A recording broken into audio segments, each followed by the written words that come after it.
오늘 하나님 말씀은 오바댜서 1장 1절의 말씀입니다.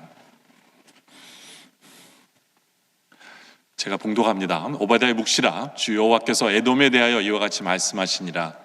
우리가 여호와께로 말미암아 소식을 들었나니 곧 사자가 나라들 가운데 보내심을 받고 이르기를 너희는 일어날지어다. 우리가 일어나서 그와 싸우자 하는 것이니라. 아멘. 오늘 오바댜서를 저희가 보는데요, 구약에서 가장 짧은 책이 어디냐면 오바댜서예요. 왜냐하면 오바댜는 1장밖에 없습니다. 전체가 21절까지밖에 없습니다. 너무나 짧기 때문에 평생에 가더라도 한 번도 오바댜서 설교를 안 들어보신 분도 있을 거예요. 네. 그래서 오늘 한번 귀담아 들으시길 바랍니다. 그렇다고 짧다고 해서 중요하지 않은 건 아닙니다. 예를 들어서 보석 중에 가장 작은 것도 귀한 다이아몬드도 있을 수 있잖아요. 그죠? 그리고 편지보다 짧지만 전보는 훨씬 더 중요합니다. 임팩트한 내용을 담고 있기 때문에. 고난받고 있는 이스라엘 백성에게는 마치 전보 같은 하나님의 소식이었어요. 기쁨의 소식이었어요. 그래서 이스라엘 백성들은 오바댜서를 굉장히 사랑합니다. 특별히 오바댜서는 1장 1절에 보면 이렇게 시작하죠. 오바댜의 묵시라. 그러니까 오바댜 선지자가 받은 하나님의 말씀인데요, 제목이 뭐냐 하면요, 주 여호와께서 에돔에 대하여 이와 같이 말씀하시니라가 제목입니다. 오바댜서는 에돔에 대한 예언의 말씀을 주시는 부분이 오바댜서입니다. 에돔은 이스라엘 백성을 괴롭히던 민족이에요. 그들이 어떻게 심판을 받는지, 어떻게 멸할 것인지를 하나님께서 말씀해 주시는 부분이 오바댜서입니다. 근데 여러분들, 구약에서 그럼 오바댜서 바로 앞에 있는 책 이름이 뭘까요? 외우셔야 돼요. 창세기, 출애굽기, 레위기 외우셔야 됩니까? 아모스서죠. 그렇죠. 아모스서. 아모스 마지막 장 9장이 아모스 9장 12절에 보면 이 에돔에 대한 얘기를 하면서 끝내요. 그들이 에돔의 남은 자와라고 얘기합니다. 그러니까 에돔에는 남은 자가 있어요. 그러니까 우리가 그 오바댜서만 보면 에돔이 완전히 멸망한다라 말씀하셨지만 그 중에서도 하나님께서 남은 자를 살리시는 부분이 있고, 에돔 사람들도 하나님을 아는 믿는 자들이 남은 자도 있습니다. 그러나 이제 오바댜서에 가면 그들의 심판에 대한 메시지를 주고 계십니다.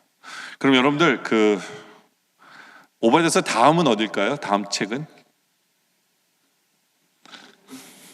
요나서예요. 이게 참 재밌는 게 뭐냐면 오바댜서도 에돔이라는 이방 나라에 대한 얘기를 해주시는 거고, 요나서도 니느웨라는 이방 나라에 대해서 그 부분이 그렇게 모여 있습니다.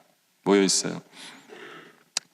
하여튼 하나님께서는 오바댜서를 통해서 에돔의 죄를 지적하시면서 하나님의 심판이 있을 거고 그들이 멸망할 것이라고 말씀을 하십니다.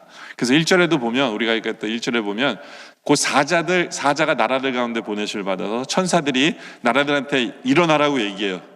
그리고 그와 싸우라고. 누구랑 싸우라고요? 에돔이랑 싸우라고.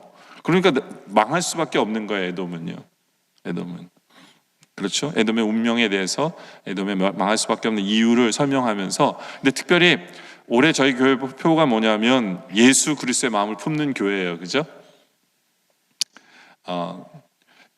왜 오바댜가 망했느냐라고 본다면 예수 그리스도의 마음을 품지 못했기 때문에 망한 나라예요. 그래서 오바댜서를 통해서 에돔이 품지 못했던 예수 그리스도의 마음이 뭔지를 한번 생각해 보길 원합니다. 그래서 오늘 설교 제목이 에돔 사람들이 가지지 못한 그리스도의 마음이 뭔가. 첫째로 그들이 가지지 못한 게 뭐냐면 겸손을 가지지 못했어요. 오히려 그들이 가졌던 건 뭐냐면 겸손의 반대말인 교만을 가졌습니다. 그것이 오바댜서 1장 3절에 그 죄를 지적합니다. 너의 마음에 교만이라고 얘기하죠. 교만. 에돔 사람들은 교만했습니다. 이 교만이라는 단어가요, 설명하려면 굉장히 광범위합니다. 그래서 오바댜서에 나온 에돔 사람들의 교만이 뭔가를 이렇게 줄여서 한번 보려고 합니다. 에돔 사람들이 가진 교만은 오늘 말씀 통해서 우리가 보게 되는데요, 첫째로 지금 자신들의 상황을 믿는 교만이에요. 자신들의 상황을 믿는 교만. 3절이 그것에 대해서 설명하는 거예요. 그들의 상황이 어떠했느냐. 그들의 상황은요, 바위 틈 속에 거주하는 사람들이에요. 이것 때문에 이들은 교만했어요. 그들의 상황은 높은 곳에 거주했기 때문에 이들은 교만했어요. 그리고 이들은 말합니다. 내가 마음에 이르기를 누가 능히 나를 땅에 끌어내겠느냐. 이들은 지금 강대국이었어요. 그래서 지금 상황이 이들이 강대국이다 보니까 이들이 교만한 거예요. 아무도 우리를 못 끌어내. 우리는 항상 잘 될 거야.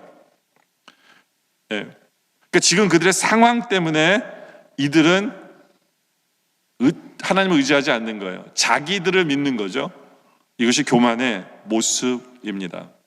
근데 특별히 바위 틈에 거주하는 게 뭐가 이들의 그 교만의 이유가 될까요? 제가 사진 한 장을 올렸는데요. 이것이 그들이 사는 곳이에요. 이곳이 이름이 지금은 뭐라고 그러냐면 페트라라고 그럽니다. 페트라. 피러라는 말의 그 어원이죠. 페트라는 거는 바위들이라는 얘기죠. 페트라. 여러분들이 혹시 해외 여행을 하실 일이 있으면 죽기 전에 한번 가봐야 되는 게 여기예요. 저는 제가 선교나 뭐 이런 걸 굉장히 많이 다녀봤지만 저곳은 잊혀지지가 않아요. 제가 거의 한 96년에 갔으니까 오래전이죠, 그죠? 근데 저기가 바로 에돔이 사는 곳이에요. 근데 제가 왜 저 사진을 올렸냐면 바위 틈에 저렇게 사는데 저런 곳이 왜 교만하게 만드느냐? 바로 저게요. 저들이 사는 도시로 들어가는 유일한 길입니다. 100m가 넘는 산이, 절벽이 그 도시를 감싸고 있어요. 그 나라를 감싸고 있어요. 그리고 유일하게 들어갈 수 있는 길이 저 길이에요. 저렇게 길이 하나가 나 있는데 마차가 2대 정도 들어가는 길이에요. 그리고 절벽으로 이렇게 돼 있는데 저 길이 얼마나 기냐면 1.5마일이에요 1.5마일을 이런 식으로 이렇게 걸어 들어가면 마지막에 턴을 딱 하면 거기에 저 돌들을 깎아서 만든 저 동네는요, 벽돌로 집을 쌓지 않아요. 저기 사는 모든 사람들은 어떻게 사냐면 돌을 조각해서 궁궐을 만들어요. 그리고 돌을 파서 그 안에서 살아요. 그렇기 때문에 아무리 강한 군대도 뭐 100만 군대가 오더라도 저길 통과해야 돼요. 100만 군대가 오더라도 한 번에 100만 군대가 못 들어가고 10명이 서가지고 긴 줄을 만들어서 1.5마일이나 되는 길을 통과해야만 저 나라를 정복할 수 있습니다. 특히 옛날에 무기가 안 좋았던 시대에는 저 산 꼭대기에서, 왜냐하면 쭉 가다 보면 저들은 산 위에 가는 사람들이거든요. 높은 곳에 간다고 그랬잖아요. 그 절벽 꼭대기에서 밑을 내려다보면서 뭐만 하면 돼요? 돌만 굴려두세요. 그러니까 저들의 지형 상태가 교만하게 만드는 거예요. 아무도 우리나라 못 쳐들어와. 그리고 다른 나라들이 오랫동안 쳐들어오지 않기 때문에 이들의 나라가 부강했어요. 거기다가 저기가 굉장히 모든 교통의 요충지예요. 그러니까 여길 통과해야만 뭔가가 또 이루어지기도 하기 때문에 무역이나 이런 것을 통해서 굉장히 돈도 많이 벌고 하는 나라가 저 나라입니다. 그러니까 그들의 지금 처한 형편이, 상황이 교만하게 만든 거예요. 아무도 못 쳐들어와. 아무도 우리 만나지 못하게. 예? 바로 저 모습 때문에 하나님을 의지하지 않게 됨으로 저들이 교만한 거예요. 여러분들, 교만이라는 건 뭐냐면요, 내가 지금 가진 것을 의지하는 것이 교만이에요. 하나님을 의지하지 않고 내가 돈을 가졌기 때문에 내 인생이 만족이 되고 나는 괜찮아. 그거 교만입니다. 내가 건강하기 때문에, 내가 좋은 직업을 지금 가지고 있기 때문에 나는 괜찮을 거라고 생각하는 것이 교만이에요. 왜냐하면 하나님을 의지하지 않는 것이기 때문에. 이게 교만이라면 반대로 볼 때도 교만이 될 수 있어요. 내가 가지지 못한 것 때문에도 교만할 수 있어요. 무슨 얘기냐면 내가 건강이 없기 때문에 마치 세상을 다 잃어버린 사람처럼 산다면 그 사람은 교만한 거예요. 그렇죠. 내가 건강이 없다면 오히려 하나님을 더 찾아야죠. 내가 직업이 없다면, 내가 물질이 없다면, 실망하고 좌절하고 포기하는 것이 아니라 하나님을 더 찾아야 되는데, 뭐가 없기 때문에 내가 좌절한다면 그 사람도 교만한 사람이 되는 겁니다. 여러분들, 교만이라는 것은 하나님을 의지하지 않고 다른 것을 의지하는 순간 그것은 교만이 됩니다. 그렇게 교만하고 엉뚱한 것을 의지하게 되면 결국 어떻게 되느냐? 오베드서 1장 2절에 보면 나옵니다. 보라, 내가 너를 나라들 가운데 매우 작게 하였으므로 내가 크게 멸시를 받느니라 라고 말씀을 합니다. 하나님께서는 그들이 절대로 작은 나라가 안 될 거라고 생각했는데 하나님은 작게 만드시고 결국엔 나중에 가면 멸망하게 하시고 멸시하십니다. 이것이 하나님의 방식이에요. 우리가 하나님을 의지하지 않고 다른 걸 의지하며 교만해지면 하나님은 그것을 가져가 버리시고 결국엔 우리로 겸손케 만드시는 것이 우리 하나님이세요. 이것은 하나님의 법칙이에요. 특별히 사랑하는 성도들에겐 더 그래요. 그때 우리가 하나님 외에 다른 것을 의지하지 않고 붙들지 않기를 바랍니다. 오늘 하나님이 가져가실 수 있기 때문에. 왜냐하면 하나님을 더 의지하라고. 교만하면 교만이 신앙의 가장 큰 적이기 때문에 하나님께서는 그렇게 하세요. 근데 반대로 우리가 미천하고 작은 존재고 가진 것이 아무것도 없을지라도 하나님 없으면 못 살아요. 하나님을 의지한다면 하나님께서 우리로 존귀케 하세요. 바로 그것을 우리가 기억하기를 원합니다. 두 번째로 이들이 교만했다라는 모습이 뭐냐면 스스로 속이는 것이 교만이에요. 이것이 오늘 성경에 나온 교만에 대한 정의인데 3절에 보니까 이들의 모습이 나와요. 너의 마음의 교만이 너를 속였다라고 얘기합니다. 속였다라는 게 뭐냐면 자기 스스로 자기를 난 교만하지 않아 라고 얘기하는 거예요. 무슨 얘기인지 아시죠? 이게 무슨 얘기냐면 나는 괜찮아. 나는 잘 살고 있어. 난 그래서 고칠 것이 없어. 나는 변화할 것이 없어. 난 이대로 살면 돼. 이게 교만이에요. 이게 자식이 스스로를 속이는 거예요. 그렇기 때문에 교만하지 않고 자기를 속이지 않으려면 늘 자기 스스로를 돌아볼 필요가 있습니다. 혹시 내가 변해야 될 부분이 있는지. 그러니까 내가 변해야 될 부분이 분명히 있는데 고치지 않는 것도 교만이에요. 자기를 속이는 거죠. 근데 반대로 내가 변하지 말아야 될 부분을 고치는 것도 교만이에요. 좀 교만이라는 게 어렵죠, 그렇죠? 네. 왜냐하면 이 교만이라는 건 뭐냐면 우리가 교만하지 않으면 항상 하나님이 같이 하셔야 돼요. 그러니까 교만하지 않으려면 하나님의 뜻이 함께 하셔야 돼요. 그러니까 하나님의 뜻이 아닌데 내가 세상 걸 원해서 나를 변화시키잖아요. 그게 교만이라는 거예요. 네? 항상 하나님의 뜻과 병행이 되지 않으면 우리 스스로를 속일 수 있게 되는 거죠. 그렇죠? 그렇기 때문에 항상 내가 늘 낮아진다고 해서 그게 겸손이 아니에요. 그것도 교만일 수 있어요. 네? 할 수 없이 낮아지는 건 비굴한 것. 그러면서도 비굴하면서도 내가 그래 나는 잘하고 있어. 그 안에 교만이 있을 수 있어요. 그죠? 하나님께 주신 능력을 발전시키지 않고 그대로 겸손한다고 내려오는 거 그거 교만이에요. 왜냐하면 하나님의 뜻에 어긋난 것이기 때문에. 그렇기 때문에 능력 없는 사람이 겸손한 게 아니에요. 반대로 능력 있는 사람이 교만한 사람도 아니에요. 그 안에 태도가 중요한 거고 그 마음에 자세가 중요한 거죠. 그렇기 때문에 우리 스스로가 내가 교만한지 아닌지를 늘 돌아보며 나에 대해서 이기잠할 필요가 있어요. 안 그러면 우리는 어느 순간에 속은 상태로 나는 겸손한 줄 알고 속은 상태로 살 수 있다라고 오늘 말씀 우리에게 설명하는 거죠. 그렇죠? 어쩔 때는 우리가 변화될 필요도 없고 낮아질 필요도 없고 어쩔 때는 가장 큰 겸손은 하나님이 주신 그 자리를 내가 만족하는 것이 겸손일 때도 있어요. 하나님이 어떤 상황을 우리에게 주셨는데 만족하지 않고 늘 불만이고 불평이고 나는 왜 안 그래요? 이게 교만일 수 있어요. 왜냐하면 내 인생을 마치 내 것처럼 얘기하면서 하나님 앞에 불만을 토로하고 있으니까 그건 교만이겠죠. 그렇죠? 그러니까 어쩔 때는 가장 큰 겸손은 그리고 교만하지 않는 것은 하나님께 지금 나에게 주신 것에 만족하며 감사하며 사는 것도 그건 겸손일 수 있어요. 그렇죠? 그렇기 때문에 우리가 속지 않기 위해서는 늘 우리가 뭐 해야 되냐면 나를 돌아봐야 돼요. 나를 돌아볼 때 어떻게 합니까? 말씀을 통해서 나를 돌아보고 내 안에 계신 성령님의 음성을 들으며 나를 돌아보고 그리고 내 주위의 믿음의 친구들의 하는 말들과 이런 모든 것을 돌아보면서 내가 변해야 될 것은 순종하며 변하고 그렇죠? 그렇지 않고 나를 돌아볼 것은 변하는. 그러니까 전진해 나갈 것은 전진하고 어쩔 때는 머물 때는 머물고 그러면서 항상 주의 말을 듣고 성령의 말씀을 듣고 이런 것들이 필요한 거예요. 여러분 마치 운전을 할 때 운전 초보자들은 뭐만 보고 가요? 앞만 보고 가잖아요. 그죠? 그러니까 그분이 초보자인지 아닌지 이렇게 얘기하면 상처받을지 모르지만 운전을 어떻게 하냐면요. 핸들 앞에서 오락하고 운전해요. 운전을 오래 했는데 그러신 분은 아직도 초보예요. 이렇게 운전하면 핸들 앞에서 이렇게 대고 운전하면 뭐가 안 보여요? 미러가 안 보여요. 백미러가 안 보여요. 운전을 오랫동안 이렇게 잘 하시는 분들은 어떻게 하냐면 뒤로 와서 항상 뒤에 백미러도 보고 양쪽 미러도 보고, 턴을 안 하더라도 항상 내가 지금 상황이, 내 차의 위치가 어떤지를 항상 점검하면서 가는 사람이 제대로 된 사람이에요. 우리도 마찬가지예요.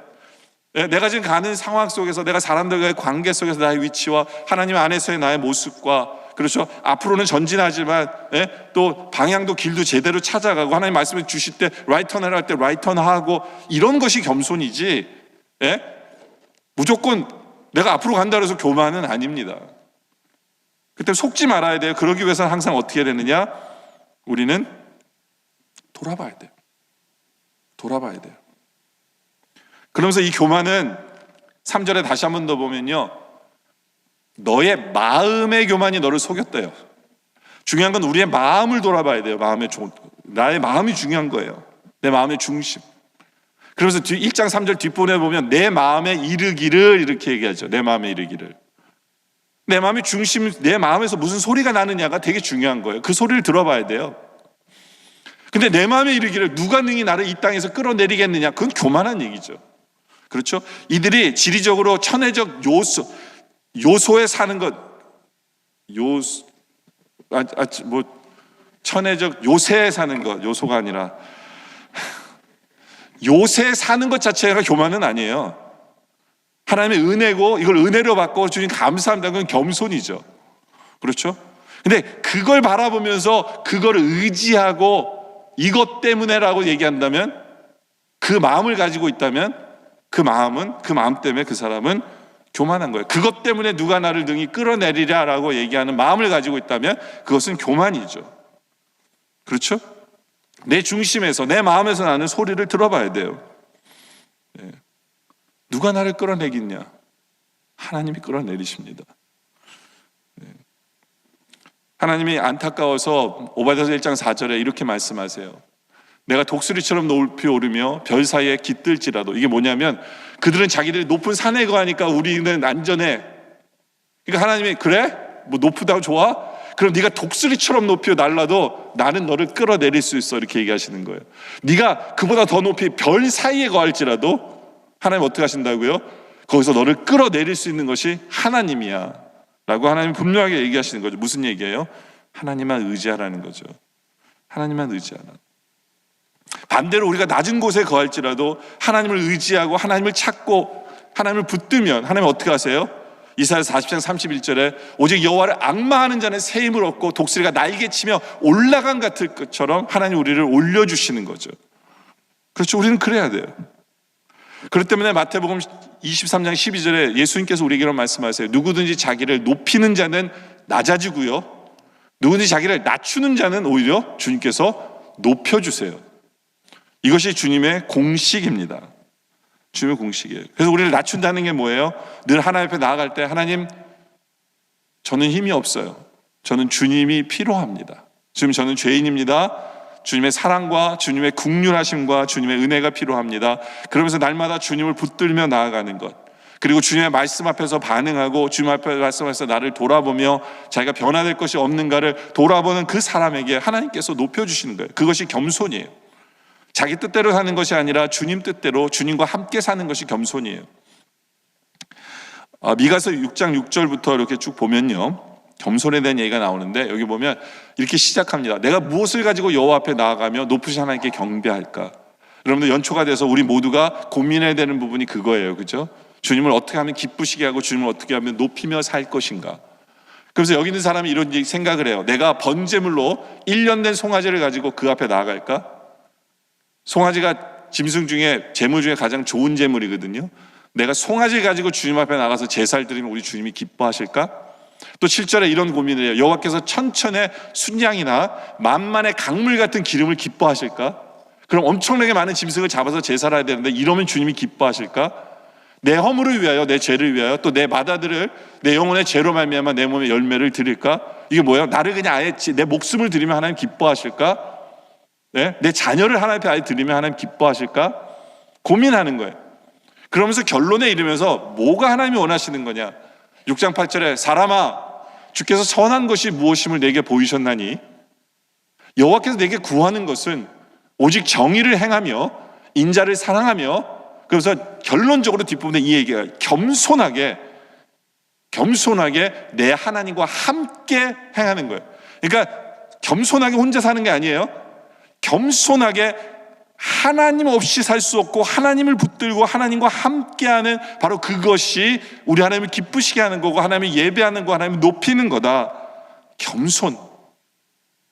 하나님 없이 안 되기 때문에 하나님 붙들면서 겸손하게 사는 바로 그 모습을 우리 하나님께서 기뻐하시는 모습이다라는 것을 기억하길 원합니다. 여러분들, 우리 예수님은 겸손 그 자체셨어요. 그죠? 예수님 삶은요, 처음부터 끝까지 다 겸손이에요. 하나님이 인간의 자리로 내려오셨어요. 겸손이죠. 그죠? 그러나 예수님의 삶을 보면 다 겸손이지만 그 중에 몇 가지를 오늘 말씀과 연결해서 짚자면, 예수님은 혼자서 능히 사실 수 있는 분이에요. 그렇죠? 예수님 스스로가 능력의 분이에요. 그런데 늘 예수님은 뭐 하실 때마다 뭘 하셨냐면 기도하셨어요. 기도하셨다는 얘기는 뭐냐면 하나님을 찾으셨어요. 하나님 없이 못 사는 분임을 나타내셨어요. 물고기 2마리와 떡 5개를 가지고도 하나님은, 예수님 먼저 기도하세요. 그냥 나눠줘도 5,000명 먹을 수 있는 능력이 있으세요. 그러나 우리 예수님을 보면요, 항상 주님 없이는, 하나님 없이는 못 사시는 분처럼 행동을 하세요. 기도하시고. 그렇죠. 그리고 예수님이 십자가 앞에서 달려 죽으실 때에도 그 겟세마네 언덕에서 기도하셨잖아요. 먼저 기도하실 때 내용이 그거잖아요. 누가복음 22장 42절에 이르시되 아버지여, 만일 아버지의 뜻이거든 이 잔을 내게서 옮기시옵소서. 그러나 내 원대로 마시옵고 아버지의 원대로 되게. 항상 우리 예수님은 아버지의 뜻이 뭔가, 하나님의 뜻, 하나님 내 뜻이 아니라, 내 육체에서 나는 이 소리가 아니라 하나님의 뜻이 뭔가를 늘 묻고 그 뜻에 순종하려고 하는, 이것이 진정한 겸손이에요. 이것이 늘 기도하며 하나님 뜻대로 살려고 하시는 그 예수님의 모습, 우리에게 겸손의 본을 보여주신 거죠. 그렇죠? 이제부터는 우리가 2020년 신년도에 예수의 마음을 한 가지를 보여주셨어요. 겸손한 그 마음. 우린 주님 없으면 절대로 겸손할 수 없어요. 주님과 함께 겸손히 주님만 붙드는 그 삶, 그것이 우리의 삶이 되기를 원합니다. 두 번째는요, 긍휼의 마음을 가지지 못하고 이들은 포악했어요. 에돔 사람들이 심판을 하신 이유는 포악 때문에 그래요. 포악. 특별히 이들의 포악은 어떤 포악이냐면 10절에 보면 나와요. 내가 내 형제 야곱에게 행한 포악으로 말미암아 부끄러움을 당하고 영원히 멸절되리라 라고 얘기하죠. 포악.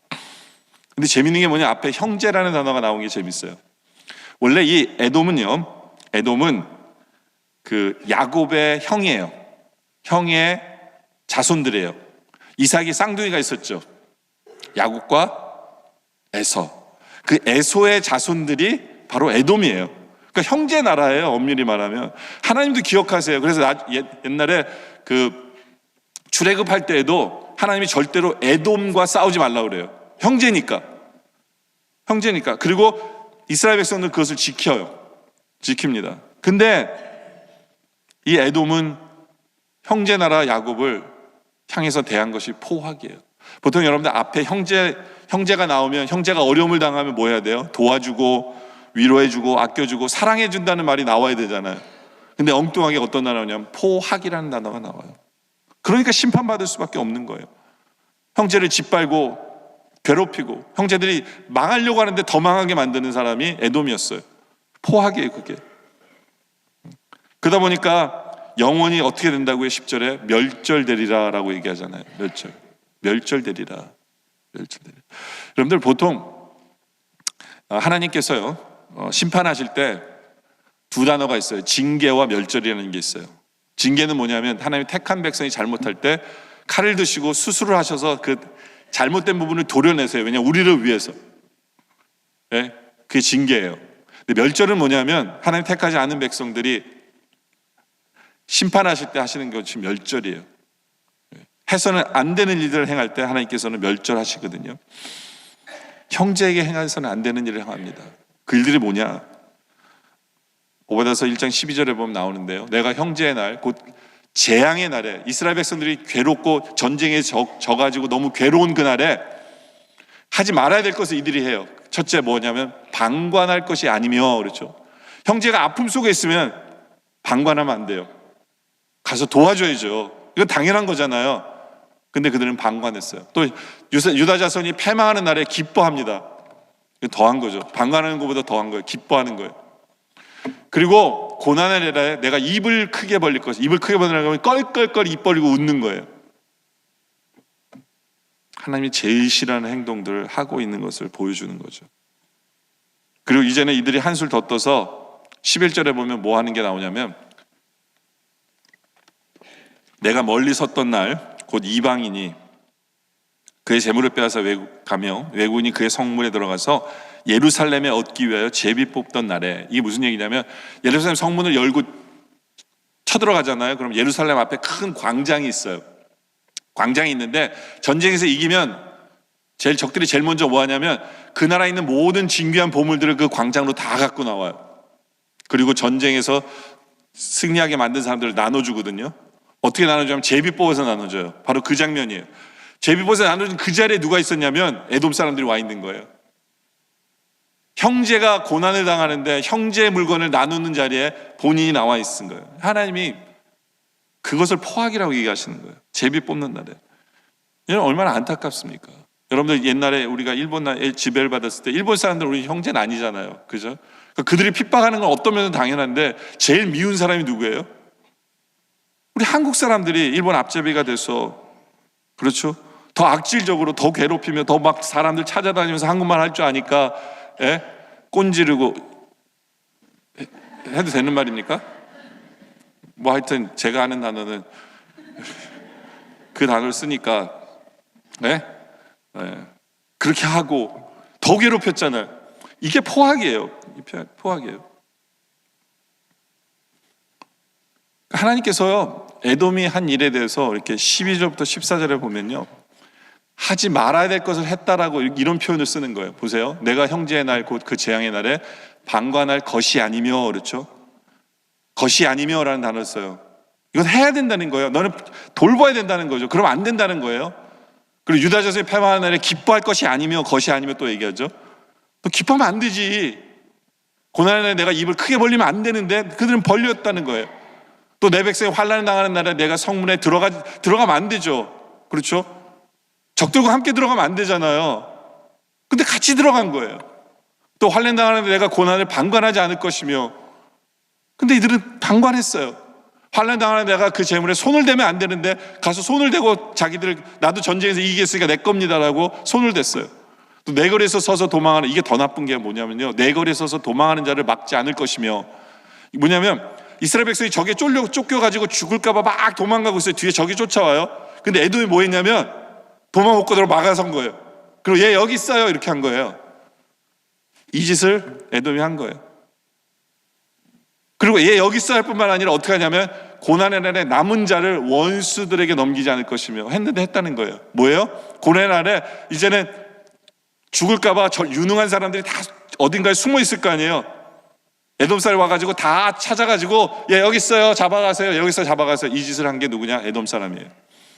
여기 보면 하지 말아야 될 것을 했다는 것을 8가지로 주님께서 포인트하면서 이것이 포악이다. 너희들이 형제의 나라에 어떻게 이럴 수 있느냐? 너희들이 이것 때문에 심판받을 수 없다라고 하나님께서 철저하게 그 부분을 지적하는 거예요. 근데 왜 이랬을까요? 왜 이랬을까요? 왜냐하면 이들의 마음속에는 긍휼이 없었어요. 긍휼이. 제가 볼 때는 이것도 열등의식 때문에 나오는 것 같아요. 열등의식 때문에. 왜냐하면 야곱과 에서 때 하나님이 야곱을 택하셨잖아요. 그러니까 에서는 어딘지 모르는 열등의식이 있는 거예요. 그리고 그의 자손들도 살면서 열등의식 속에서 이들은 형제의 나라를 긍휼히 여길 줄 법을 못 배운 거예요. 포악만 배운 것 같아요. 포악만. 근데 우리 스스로 한번 물어봐야 돼요. 여러분들, 우리는 우리의 형제들에게 긍휼의 마음이 있으십니까? 긍휼의 마음이 있으세요? 이 긍휼이라는 게 뭘까요? 탈무드에 보면 긍휼을 이렇게 정의합니다. 어떤 아버지가 아들에게 얘기해요. 너 옆집에 가서 낫을 좀 갖고 와라 그랬어요. 낫을 좀 빌려와라 그런 거죠. 갖고 온 게 아니라 빌려오라고. 그 아들이 아빠 알았어요. 그리고 옆집에 가서 낫을 좀 빌려주세요 그랬더니 옆집 아저씨가 뭐냐면 안 빌려줘 그런 거예요. 없어가 아니라 안 빌려줘요.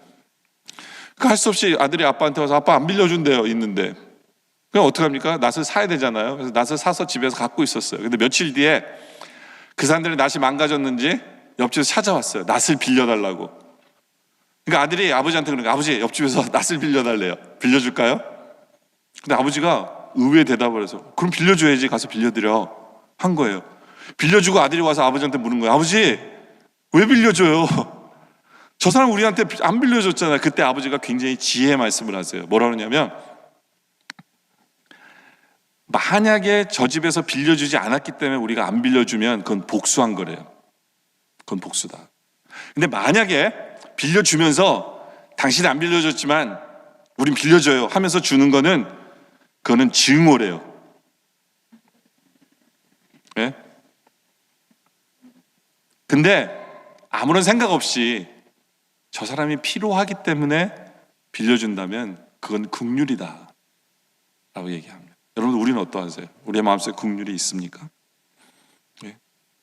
우리 예수님이 우리에게 말씀하세요. 마태복음 9장 13절에 너희는 가서 내가 긍휼을 원하고 제사를 원하지 아니하라 하신 뜻이 무엇인지를 배우래요. 배워야 돼요.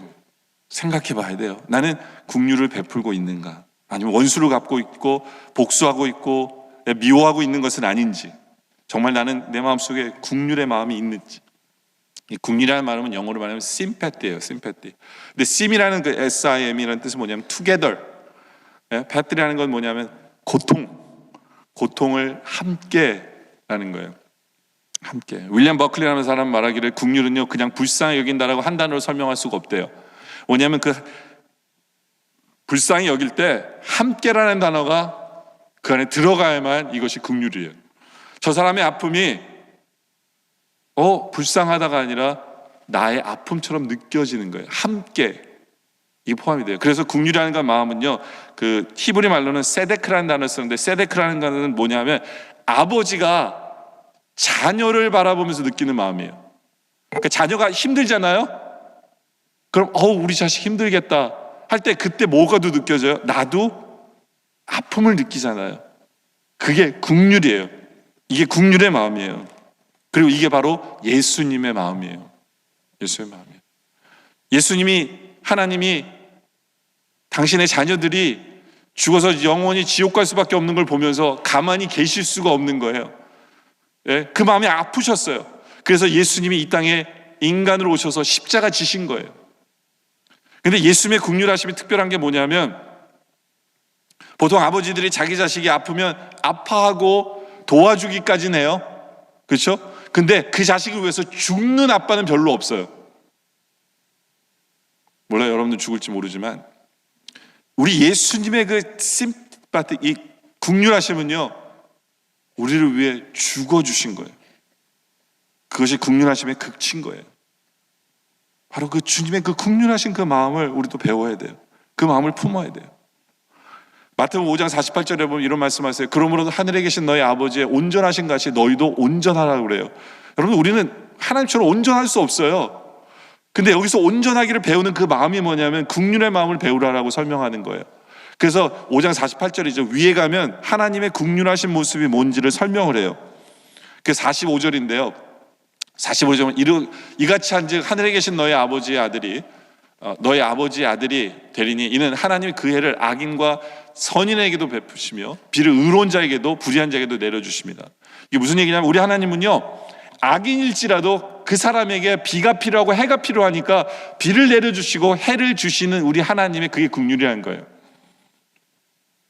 하나님 보복 안 하세요. 원수를 갚지 않으세요. 필요하니까 원수일지라도 필요하니까 하나님은 불쌍히 여기서 주시는 것, 그게 긍휼이에요. 그러면서 우리에게 요구하시는 게 뭐냐면, 너희가 사랑하는 사람을 사랑하는 것, 그건 아무나 다 하는 거예요. 그건 세리도 그렇게 한다라고 얘기하시면서, 너희 형제에게도 무난하라. 너랑 상관없는 사람일지라도 그 사람이 불쌍하고 힘들고 아프면 그들을 케어하는 그 긍휼의 마음을 갖는 것, 그 하나님의 마음을 배우고 온전하라라고 얘기하시는 거예요. 바로 그 긍휼을 배워야 돼요. 여러분들, 이 탕자의 비유에 나온 스토리도 바로 그런 내용이에요. 올 연말에요, 탕자의 비유 정말 저 설교 많이 들었어요. 왜냐하면 중고등부 수련회 갔는데 그 목사님이 탕자의 비유로 설교하셨어요. 물론 제 동생이지만 제 동생 설교를 이제 거의 20년 만에 처음 들었는데 탕자 비유였어요. 그리고 제가 금요기도에 와서도 또 탕자 비유 가지고 설교했거든요. 근데 우리 또 강사 목사님 요번에 오셔서 또 탕자 비유로 설명하시더라고요. 근데 거기 내용을 보면 재산의 반을 떼어간 그 아들이 돌아왔을 때 아버지가 잔치를 열잖아요. 그죠? 잔치를 열 때 큰아들이 아버지한테 아버지 이건 말도 안 됩니다. 재산을 다 탕진한 자식이 어떻게 잔치를 열어주십니까? 그 말 속에는요, 그 아들의 말이 맞는 말이 있어요. 뭐가 맞냐면 그 작은 아들은 아버지 재산을 다 써먹었어요. 아들한테 쓸 돈은 있으면 안 돼요. 재산적으로 보면 이제 남은 돈은 다 누구 거예요? 큰아들 거예요. 근데 아버지 내 허락도 없이 다 썼다는 거예요. 이 돈을 쓴 거예요. 그걸 누구를 위해서? 쟤를 위해서 쓴 거예요. 쓰면 안 되는 거예요. 이게 이윤적으로나 계산적으로 보면 아들 말이 맞아요. 여러분, 우리가 살다 보면요,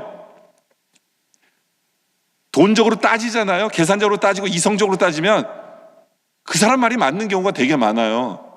근데 아버지는 뭘로 대응하냐면 아버지는 그 작은 아들을 보면서 밥을 못 먹고 거지꼴로 온 그 아들이 불쌍한 거예요. 국률의 마음으로 대한 거예요.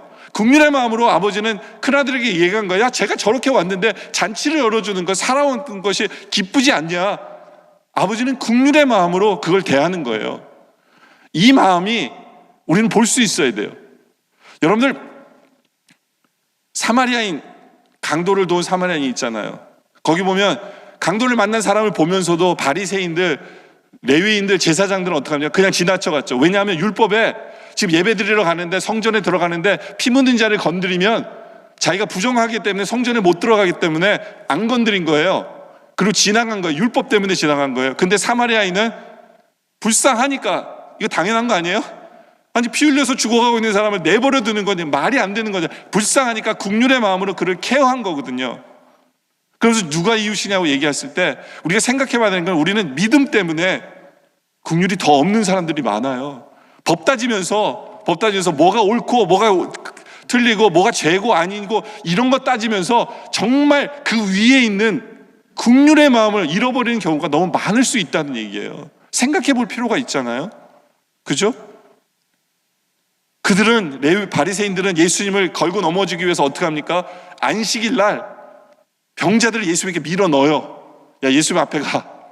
왜냐면 그 예수님의 국률하신 마음을 아니까 분명히 안식일에도 병자를 고칠 걸 알기 때문에 밀어 넣어요. 예수님은 아니나 다를까 안식일에 어떻게 합니까? 병자를 고쳐드려요. 왜냐면 국률이 먼저니까. 오히려 국률이 하나님의 법을 이루는 것인 것을 주님은 알기 때문에 안식일에 법을 고쳐. 너 욕해. 난 그들을 고쳐줄 거야. 불쌍한 애들을 어떻게 그냥 내버려 두냐. 이 예수님의 마음을 우리는 배워야 돼요. 제가 예전에 고신 출신이거든요. 저는요, 고신 출신인데 주일날 범하면 큰일 나요. 근데 법문에 보면 이게 있어요. 유일하게 주일날을 범해도 되는 사람이 있어요. 교회 안 나와도 되는 사람이 있어요. 누군지 아세요? 의사들, 간호원들은 주일날 안 나와도 돼요. 왜냐하면 예수님이 병자를 고치시기 때문에 그들은 예외가 된 거예요. 근데 제가 그걸 보면서, 아니, 이걸 따지고 있어야 되는 부분일까? 이런 생각이 들었어요. 아니, 그러면 교회 안 나오기 위해서 공부 열심히 해서 의사나 간호원 돼야 되나? 이거를 법적으로 법문을 조항을 만들고 그걸 따지면서 우리는 법을 지키는 사람이다라고 하는 것 자체가 좀 안타까운 모습이 있는 거예요. 우리 주님은 국률이 그 위에 계셨어요. 그리고 그것을 국률하심을 나타내시는 것이 모든 율법을 오히려 이루시는 거였거든요.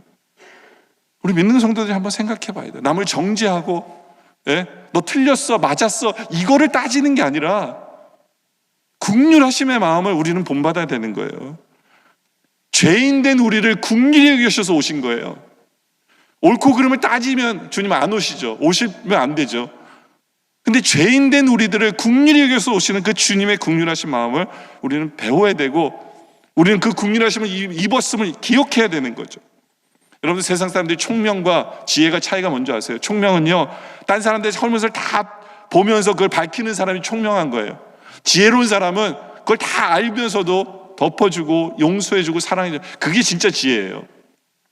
그래서 우리 주님이 마태복음 5장 7절에 우리에게 이런 말씀하시잖아요. 긍휼히 여기는 자는 복이 있다. 이게 왜 복이냐면 그들이 긍휼히 여김을 받을 것이기 때문에 이게 복인 거예요. 저는 우리 모든 영내 모든 성도들 이 복을 누렸으면 좋겠어요. 우리 정말 생각해 봐야 돼요. 예? 남을 정죄하는 것만이 답이냐? 남을 비판하는 것만이 답이냐? 예? 그 사람의 잘못을 들춰내는 것만이 답이 아니라 나는 정말 긍휼을 가지고 있는 사람이냐? 근데요, 이게 세상 사람들의 법칙으로도 이게 성립이 돼요. 여러분들 긍휼이 없는 사람이 있잖아요. 그럼 여러분들이 복을 못 받아요. 생각해 보세요. 여러분들은 늘 남의 잘못만 보이고 하잖아요. 그럼 누구한테 얘기할 거냐? 야, 저 사람 저거 잘못됐어. 그런 얘기하고 다니잖아요. 그러면 그 얘기 듣는 친구들이 무슨 생각하냐면 쟤는 뒤에 가서 내 욕도 하겠구나. 이러면서 그 인간은 신뢰 안 해요. 그 인간 신뢰 안 해요. 그 인간이 뭐 닥쳐도 그 사람을 긍휼히 여기지 않아요. 배신합니다. 저 사람은 한 번도 나에게 긍휼을 보여준 적이 없는 사람이고 늘 정죄만 하는 사람이라는 것을 찍혔기 때문에 그는 긍휼의 은혜를 입지 못해요. 다른 사람에게도 마찬가지예요. 그리고 심리적으로 볼 때 그 사람은 긍휼이 없는 사람은요, 자유함도 없어요. 늘 정죄하는 사람은 자유함이 없어요. 왜 자유함이 없냐면 남만 정죄하겠어요? 결국엔 자기도 정죄해요. 자기도 정죄하니까 율법에 매이는 거예요. 자유함이 없는 거예요. 예? 율법의 비판, 율법 속에서 돌아보고 그 양심의 가책과 그냥 저주의식 속에 살아가니까, 그죠? 제 마이크가 갑자기 안 나오네요. 설교 그만하는 것 같아요, 이제는. 긍휼히 여겨주시고 계속해서 들어주세요. 우리 주님 앞에 우리가 주님, 저는 부족해요. 저 도와주세요. 저는 죄인입니다. 저를 긍휼히 여겨주세요. 이게 얼마나 파워풀한 건 줄 아세요? 다른 사람 앞에도 늘 겸손하게 남을 비판하는 게 원치 아니라 용서하고 사랑할 줄 아는 이 모습. 여러분들, 우리 주님의 법칙이 뭐냐면요, 주님의 법칙이 그거예요. 우리 현대말로 이렇게 성경을 풀이하자면, 내가 왕에게 $10,000,000를 빚졌어요. 갚을 능력이 없는 거예요. 갚을 능력이 없어서 왕한테 얘기해요. 저 죽이세요. 뭐 어떻게? 왕이 그래, 너 갚지 않아도 돼. 그리고 그 문을 나섰어요. 그 왕궁을 나서는데 자기한테 $20 빚진 제 친구가 온 거예요. 만난 거예요. 친구한테 너 $20 갚아. 근데 나 없어. 그랬더니 이 사람이 $10,000,000 용서받은 사람이 어떻게 하냐면 이 사람을 데리고 경찰서에 들어가서 얘가 $20 안 줘요. 그래서 얘를 감옥에 쳐넣은 거예요. 예? 근데 그 왕이 듣고는 화가 난 거예요.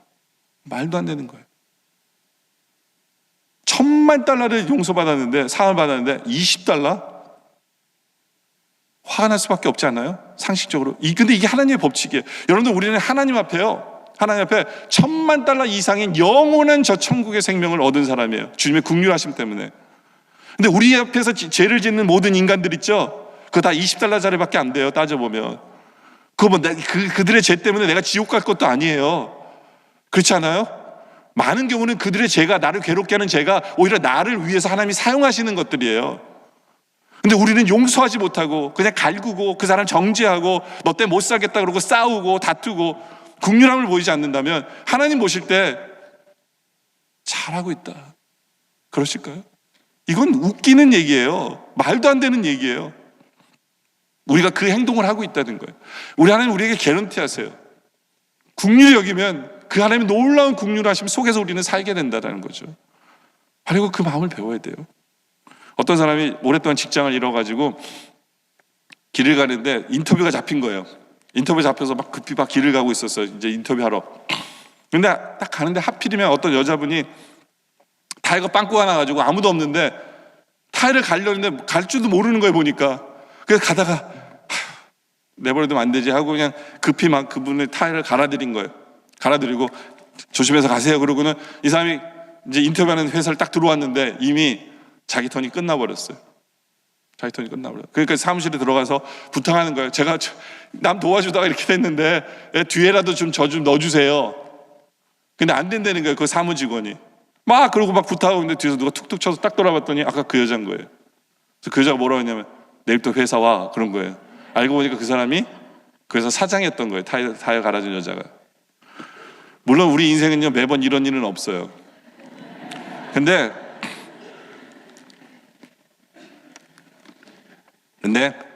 하나님 우리한테 개런티 하신 부분이 그거예요. 타이밍은 저도 여러분들 개런티 못해요. 그러나 우리가 긍휼을 베풀며 살 때 하나님의 긍휼하심의 역사가 우리 삶 속에 있을 수밖에 없는 거죠. 저는 우리 성도들이 그 은혜 속에 살기를 원합니다. 바로 그 예수님의 마음을 배우기를 원합니다. 이제 말씀 결론을 내리죠. 우리는 한 장밖에 없어서 잘 안 읽는 책인지 모르지만 유대인들한테는 굉장히 유대인들이 사랑하는 책이 오바댜서예요. 그리고 뒷절, 그 17절부터 뒷절은 골든 페이지라고 불러요. 근데 읽어보면 유대 나라를 높인다는 얘기예요. 그러니까 너무 좋아해서 골든 페이지라고 불러요. 근데 거기에 보면 이상한 내용이 하나가 나와요. 그게 18절이에요. 신학자들도 이게 무슨 얘기지 하는 얘기들이 떠올라요. 근데 제가 오늘 설교를 하면서 답을 얻었어요. 여기 보면 야곱 족속은 불이에요. 이스라엘이라는 거죠. 요셉 족속도 불꽃이에요.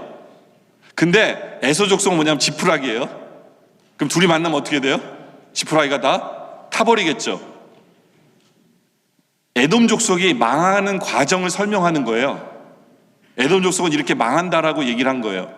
이스라엘 때문에, 그 불꽃 때문에, 불 때문에 에돔이 망한다는 거예요. 근데 역사를 보면 아시겠지만 한 번도 이 이스라엘이 에돔을 멸망시킨 적이 한 번도 없어요. 그렇게 강한 적이 없어요. 결국은 에돔은 누구에게 망하냐면 로마에게 망해요. 이 로마가 대단한 나라예요. 하여튼 네? 글로 들어가는 모든 물을 끊어버립니다. 그 산속에 있는 사람들이 물이 없어가지고 완전히 죽어버리는 거예요. 그러고 이겨요. 근데 이 말씀대로 하면 이스라엘 백성들이 에돔 족속을 망하게 했어야 되잖아요. 근데 그런 역사가 없는데 왜 이런 말씀이 있을까? 역사학자들이 의아해하는 거예요. 근데 저는 오늘 말씀을 보면서 이런 뜻이구나라고 생각이 되더라고요. 그게 뭐냐면 이게 불은 능력을 얘기하거든요. 능력을. 보세요. 에돔은 하나님을 의지하지 않는 교만이 있었어요. 그러나 이스라엘 백성들은 하나님을 의지하는 민족이에요. 그것이 그들에게 능력이 된 거예요. 예? 그런 하나님을 의지하는 민족을 쳐버리니까 하나님이 가만히 계실 수가 없는 거죠. 그렇죠? 그러니까 겸손은 능력이에요. 우리는 모를지 몰라도 나는 좀 핍박당하는 거 하면서 안 좋은 것처럼 보이지 못해도 겸손도 능력이에요. 긍휼하심도 마찬가지예요. 하나님의 긍휼하심을 입은 사람들이 이스라엘 백성이에요. 근데 누가 지푸라기를 들고 싸우러 오잖아요. 그럼 거기서 불꽃이 튀어가지고 오히려 이들이 당하게 만드는 하나님의 긍휼하심의 능력을 입은 백성들이에요. 이스라엘 백성들은. 우리도 마찬가지예요. 하나님 긍휼하심을 입은 백성이에요. 그것만으로도 큰 능력이 있는데 오히려 우리가 긍휼하심을 입었기 때문에 우리가 긍휼을 베풀면 이건 얼마나 더 큰 불이 되고 더 큰 능력이 될까를 우리가 생각해 보자는 거죠. 그렇죠? 여러분들 겸손, 하나님과 함께하는 겸손, 그리고 예수의 마음을 품은 긍휼, 이것은 능력입니다. 바로 그러한 예수의 마음을 품는 모든 성도들에 대해서 주님의 능력 속에 살아가는 우리 모두가 되어지시기를 주님의 이름으로 축원합니다. 기도드리겠습니다. 아버지 하나님, 감사합니다. 우리가 교만할 뻔했는데 내가 물질을 가지고 있기에, 건강을 가지고 있기에, 나에게 직장이 있기에, 나에게 집이 있기에, 나에게 식구들이 있기에, 내가 지금 가진 것 때문에 주님 의지하지 않을 뻔했는데 말씀 주셔서 감사합니다. 이제 주님만 의지하게 하여 주시옵소서. 주님 앞에 겸손히 나가게 하시고 주님과 함께하는 그러한 겸손을 이루는, 예수님 닮은 겸손을 품는 우리 모두 되게 하여 주시옵소서. 아버지 하나님, 우리는 열등의식 때문에, 경쟁심 때문에 형제를 긍휼하게 보지 못하는 안타까운 모습이 있었음을 회개합니다. 이제부터 예수님 닮은 긍휼을 우리가 가지게 하여 주시옵소서. 그 긍휼이 결국엔 행동하게 함으로 말미암아 능력으로 나타나게 하셔서 주의 놀라운 그 긍휼하심 속에 우리가 계속해서 살아가는 우리 모두 되게 하여 주시옵소서. 말씀에 감사드리며 예수님의 이름으로 기도드립니다. 아멘.